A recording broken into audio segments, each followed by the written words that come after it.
दोस्तों, जिस तरह से राहुल गांधी ने संसद में हिंदुओं का अपमान किया है, उसे देखकर तो लग रहा है कि 99 सीटें पर खुशी की जीत बनाने वाली कांग्रेस शायद 9 सीट भी ना ला पाए। हम ऐसा क्यों कह रहे हैं? आप पहले संसद में राहुल गांधी का एक भाषण सुनिए। उन्होंने कहा, जो लोग अपने को हिंदू कहते हैं वे 24 घंटे हिंसा की बातें करते हैं, वे लोग असत्य की बातें करते हैं हमेशा।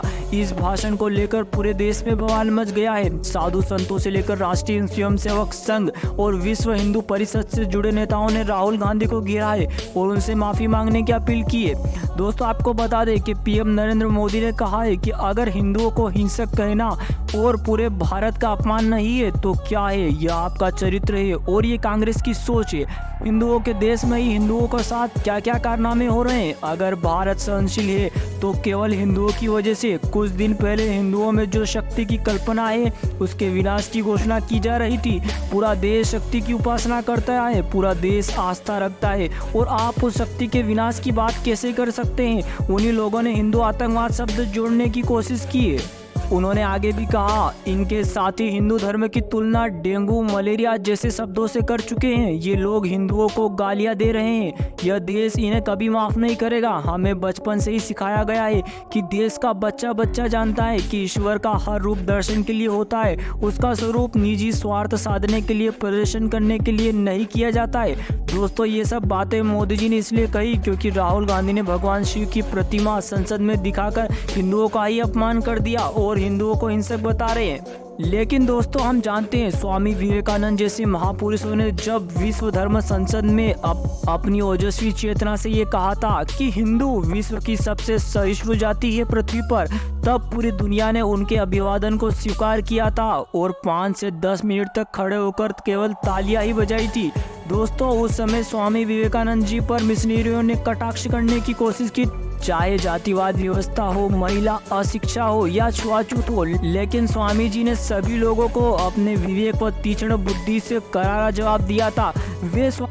और दोस्तों, आज तक दक्षिण विश्व में स्वामी विवेकानंद के वाक्यों के उद्देश्य को कटाक्ष व रिटेलिएशन आज तक नहीं कोई कर पाया है।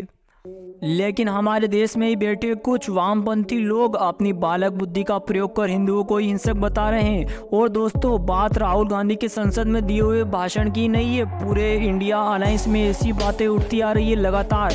वहीं बिहार के उप मुख्यमंत्री सम्राट चौधरी ने कहा, हिंदुओं को हिंसक व नफरती बताकर राहुल गांधी ने संपूर्ण हिंदुओं का अपमान किया है। कांग्रेस वालों को सार्वजनिक रूप से आकर माफी मांगनी चाहिए। सनातन और हिंदुओं को गाली देना, हिंदुओं को हिंसक आतंकवादी बताना राहुल की पुरानी फितरत है। दरअसल राहुल गांधी मानसिक रूप से बीमार हो चुके हैं। ऐसी मानसिक रोगियों को कोई भी उपचार नहीं है, वे पूरी तरीके से बीमार है। जैसी बातें राहुल गांधी ने संसद में कही है, कोई मानसिक रूप से बीमार व्यक्ति कह सकता है। और दोस्तों, राहुल गांधी ने यह बात समझ में आ जानी चाहिए कि कहीं हाईलाइट होने के चक्कर में उनकी पार्टी भाषा उठनी हो जाए। दोस्तों, वहीं नपुर शर्मा ने भी कांग्रेस को आड़े हाथों लिया है। नपुर शर्मा ने कहा है कि हिंदू हिंसक नहीं बल्कि वे हैं जो हिंदुओं के नरसंहार की बातें करते हैं। वे कुछ भी कहे तो वाह वाह, अगर मैं कुछ कहूँ तो सिर तन से जुदा। ऐसा बिल्कुल नहीं चलेगा। हमारा देश अपने संविधान से चलेगा, न कि किसी मजहबी या शरिया कानून के हिसाब से। दोस्तों, आप खुद ही विचार करिए, ये लोग हिंदुओं को हिंसक बता रहे हैं। इनके पास आंखें यदि है तो जरा नपुर शर्मा के बारे में सोचिए। वो 2 साल पहले नपुर शर्मा ने 2 वाक्य क्या मुस्लिम संप्रदाय के खिलाफ बोले। आज तक उनको सिक्योरिटी में रहना पड़ रहा है। यदि उनकी सिक्योरिटी हटा ली जाए तो आप और हम सब जानते हैं कि उनके साथ क्या हो सकता है।